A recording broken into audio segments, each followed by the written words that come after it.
जवाब नहीं दे पाता। जो भी व्यक्ति उसकी पत्नी को देखता तो वह हक्का बक्का रह जाता। किस्मत हो तो इस किसान के जैसी हो। कितनी सुंदर बहू मिली है। और एक हम हैं जो हमारी बहू को एक बार देख लें तो उसको 2 दिन तक देखने की इच्छा ही नहीं होती। क्या करें, मजबूरी है, देखना तो पड़ेगा, नहीं तो खाना नहीं मिलेगा। और वह गुनगुनाते हुए वहां से निकल जाता है। इधर किसान को अपने खेतों पर शाम हो जाती है और उधर किसान की पत्नी अकेले ही गुनगुनाती है। हाय, ये मेरी किस्मत, क्या सोचा था और क्या हो गया। खूब मेले में घूमूंगी और रेशम की साड़ियाँ पहनूंगी, लेकिन मेरे सारे सपने अधूरे रह गए। हाय मेरे सपने। सुबह होते ही ये खेतों में चले जाते हैं और शाम को खाकर इस टूटी खटिया पर सो जाते हैं। थोड़ी देर बाद किसान आ जाता है। अरे भाग्यवान, आज खाने में क्या बनाया? आज तो जोरों की भूख लगी है और मेरे लिए थोड़ी सी चटनी बना देना। पत्नी छिड़कर किसान से बोलती है। हाँ, पहले से ही बना कर रखी है और कुछ बना दूं महाराज आपके लिए। अपनी पत्नी के पास जाकर बोलता है। तुम कैसी बात कर रही हो? तुम ही मेरे लिए सब कुछ हो। मुझे तुम्हारे अलावा और कुछ नहीं चाहिए, मेरी बुलबुल। कैसी बुलबुल? इस बुलबुल को तो आपने पिंजरे में बंद करके रख रखा है, कहीं घुमाने के लिए नहीं ले जाते और मुझे बुलबुल बोल रहे हो।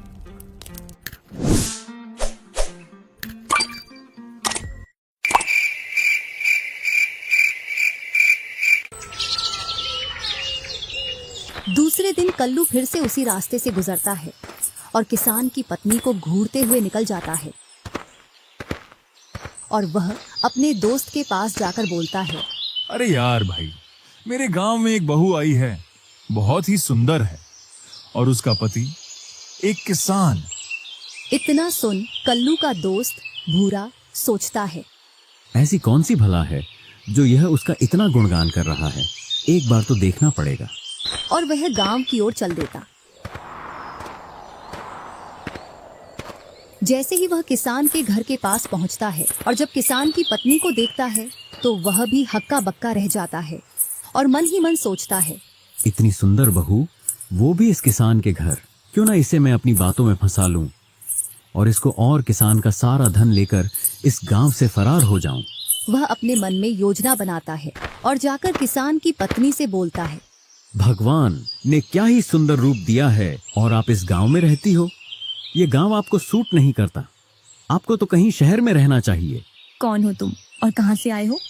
मैं तो बस यात्री हूँ, इस रास्ते से जा रहा था, लेकिन आप दिख गईं तो आपकी सुंदरता ने मेरे कदम रोक दिए। चांद को बादलों में छिपकर रहना नहीं चाहिए। तुम तो किसी राजा की पट्टारानी बनने लायक हो। आप झूठ बोल रहे हो। मैं तो बस एक किसान की पत्नी हूँ और मैं अपने घर में खुश हूँ। भूरा बहुत कोशिश करता लेकिन उसकी उस दिन दाल गल नहीं पाती और वह वहां से चला जाता है।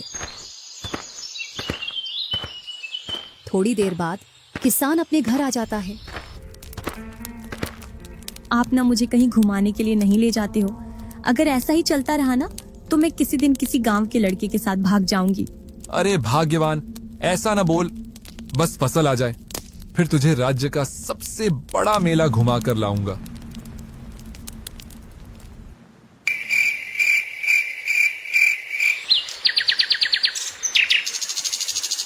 दूसरे दिन फिर से भूरा किसान के घर के सामने आ जाता है और किसान की पत्नी से बोलता है। अरे ओह सुंदरी जी, कहाँ हो?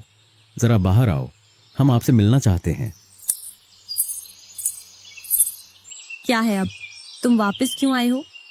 कुछ नहीं, आपको देखने का मन किया तो चले आए आपके पास। अच्छा, बड़ी मीठी मीठी बातें कर रहे हो। लगता है मुझे बहकाने आए हो। अरे हम कौन होते हैं आपको बहकाने वाले। बस जब आपकी इच्छा हो जाए तब हम आपके साथ चल देंगे। मैंने तुमसे कल भी बोला था और आज भी बोल रही हूँ, मैं कहीं नहीं जाने वाली तुम्हारे साथ। तुम अपना काम करो और मुझे अपना काम करने दो। नहीं, प्रेम कभी झूठ नहीं बोलता। तुम इस किसान के साथ खुश नहीं हो। मेरी बात मानो, तुम मेरे साथ चलो। मैं तुम्हें वो जीवन दूंगा जिसकी तुम हकदार हो। किसान की पत्नी एक लंबी सांस लेती है और पूछती है, मतलब? मेरा मतलब, हम दोनों एक नई दुनिया बनाएंगे जिसमें सिर्फ मैं और तुम होंगे। मुझे आपके साथ कोई दुनिया नहीं बनानी है। आप जाइए यहाँ से, वरना मैं गांव वालों को बुला लूंगी। इतना सुन भूरा वहां से भाग जाता है। इधर किसान की पत्नी के मन में भी कुछ हलचल होती है, लेकिन वह अपने मन से कहती है, ये छलावा भी हो सकता है, भगवान ने जो दिया है वह बढ़िया। और वह अपने काम में लग जाती है। कुछ देर बाद किसान भी घर आ जाता है। दोनों खाना खाते हैं और किसान थका हारा था तो वह सो जाता है।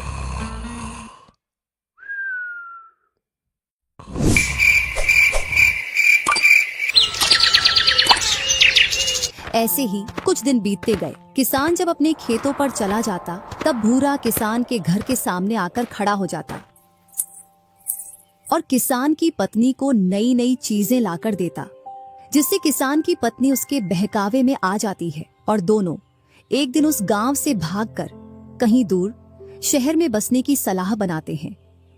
अब मेरा मन इस गांव में नहीं लगता। अब तो हम दोनों यहाँ से जल्दी निकल चलें। हाँ जरूर, तुम ना मुझे कल गांव के बाहर मिलो। हम दोनों वहीं से शहर की ओर निकल चलेंगे, इस गांव को हमेशा के लिए छोड़कर। हाँ बिल्कुल, मैं तुम्हें सुबह के समय वहाँ मिल जाऊंगी जब किसान अपने खेतों पर चला जाएगा। अरे अभी तुम्हारा पति फसल बेचकर आया है ना, तो एक काम करना, तुम उस फसल के पैसे और तुम्हारे सारे गहने एक पोटली में बांध कर ले आना, क्योंकि अभी कुछ समय के लिए वह पैसे अपने खर्चे पानी के लिए हो जाएंगे। हाँ। किसान की पत्नी उससे हाँ बोल देती है और वह अपनी तैयारी में लग जाती है। किसान के सारे पैसे और उसके सारे गहने बांधकर रख लेती है।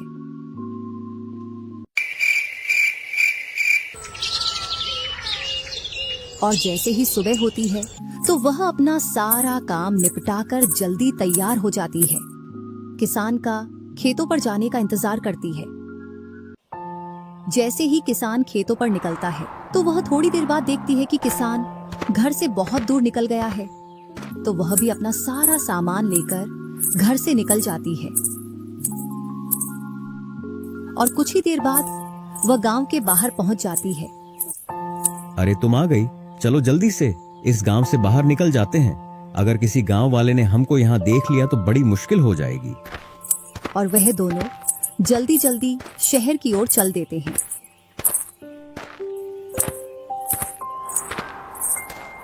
जैसे ही वह गांव से थोड़ी दूर पहुंचते हैं तो रास्ते में एक बड़ी नदी पड़ जाती है। क्या तुम्हें तैरना आता है? नहीं, मुझे तो तैरना नहीं आता। अब क्या करेंगे? इस नदी को कैसे पार करेंगे?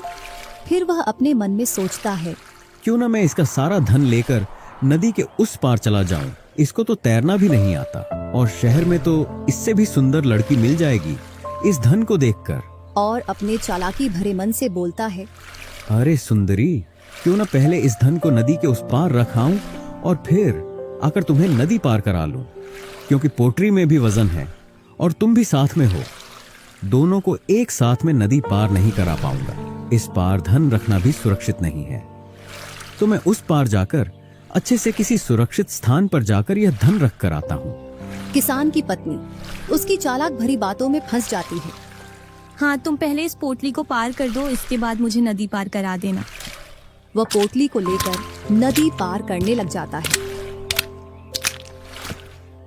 और भूरा नदी पार करके उस पोटली को लेकर अकेला ही शहर की ओर चल देता है और बोलता है, इसके जैसी एक दो मूर्ख औरत और मिल जाए तो जिंदगी आराम से कट जाएगी। कितना सारा धन है। चल भाई चल भूरा, शहर में मजे करेंगे। इधर किसान की पत्नी को भूरा के इंतजार में शाम हो जाती है, लेकिन वह कहीं भी उसको वापस आता हुआ नहीं दिखता। तो वह समझ जाती है कि भूरा उसको मूर्ख बनाकर उसका सारा धन लेकर भाग गया है। मैं इसकी बातों में यहाँ क्यों आई? वो लालची मेरा सारा धन लेकर भाग गया। और फूट फूट कर रोती है और बोलती है, हे भगवान, मैं कितनी मूर्ख थी।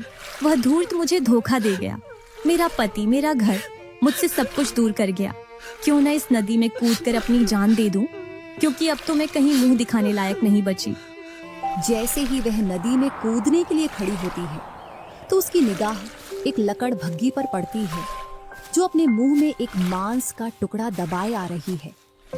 और उस लकड़भग्गी की निगाह एक बड़ी मछली पर चली जाती है तो वह उस मछली का पीछा करती है।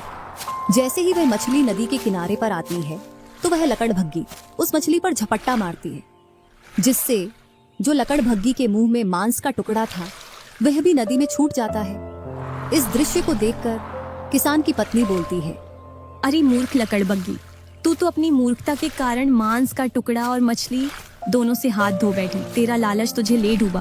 तभी लकड़भग्गी उससे बोलती है, ओह मूर्खों की रानी, तूने मुझे मूर्ख कहा। मैंने तो सिर्फ एक भोजन का टुकड़ा गंवाया, तू तो मुझसे भी बड़ी मूर्ख है। तुम ये क्या कह रही हो? मैं सच कह रही हूँ। तूने एक प्यार करने वाला सरल पति छोड़ दिया जिसके पास तू सुरक्षित थी। तूने एक अज्ञात प्रेमी के लालच में अपना घर संसार और धन दौलत सब गंवा दिया। अब तू न तो उस किसान की रही न उस ठग की, तू तो घर की रही न घाट की। तेरा लालच तुझे ले डूबा और मेरा लालच मुझे ले डूबा, और तू तो अपनी मूर्खता का जीता जागता उदाहरण है।